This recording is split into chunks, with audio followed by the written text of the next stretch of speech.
விஜய்க்கு வாய்ப்பு கொடுக்கணும் அப்படிங்கிறது தான் மக்களுடைய தீர்ப்பாக இருக்குது. இன்னைக்கு நான் ஒரு 15 பேரை சந்திச்சிருப்பேன்.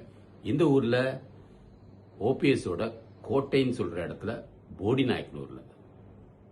கேட்குறவங்க எல்லாம் ஜெயலலிதா அம்மா இருக்கும்போது கட்சி நல்லா இருந்துச்சு, அப்புறம் விஜயகாந்தை எப்படியாவது கொண்டு வந்துடணும் அப்படின்னு நினைச்சோம், அவர் கொண்டு வர முடியல, அதனால விஜய்க்கு ஒரு வாய்ப்பு கொடுக்கணும் அப்படிங்கிற மக்கள் தெளிவாக சொல்றாங்க. ஆனால் கடைசி நேரத்தில் திடீர்னு திமுக ஏதாவது இந்த நகை தள்ளுபடி பண்ணிடுவேன், இல்லை ஏதோ அவங்களால செய்ய முடியாத சொல்லிட்டாங்கன்னு வச்சுக்கோங்களேன், அது கூட மக்களை மாற்றும் அப்படின்னு. அதே மாதிரி விஜயும் அந்த மாதிரி ஏதாவது ஒரு இலவசத்தில் அவங்க இன்னும் எதிர்பார்க்குறாங்க. விஜய் ஏதாவது ஒரு இலவசத்தை கொடுத்தாருன்னா அவர் பக்கமே இருப்பாங்க அப்படிங்கிற மாதிரி உள்ள சூழ்நிலை தான் போடிநாயக்கனூர் இருக்கு.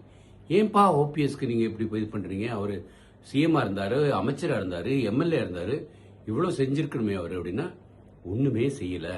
எடப்பாடியார் அவரோட ஏரியாவில் சேலம் ஃபுல்லாக நல்லா பண்ணியிருக்கிறாரு, பெரிய பெரிய பிரிட்ஜ் எல்லாம் கட்டியிருக்கிறார், இங்கே எதுவுமே பண்ணலை அப்படின்னு மக்கள் ஒரு வேதனையில் இருக்கிறாங்க.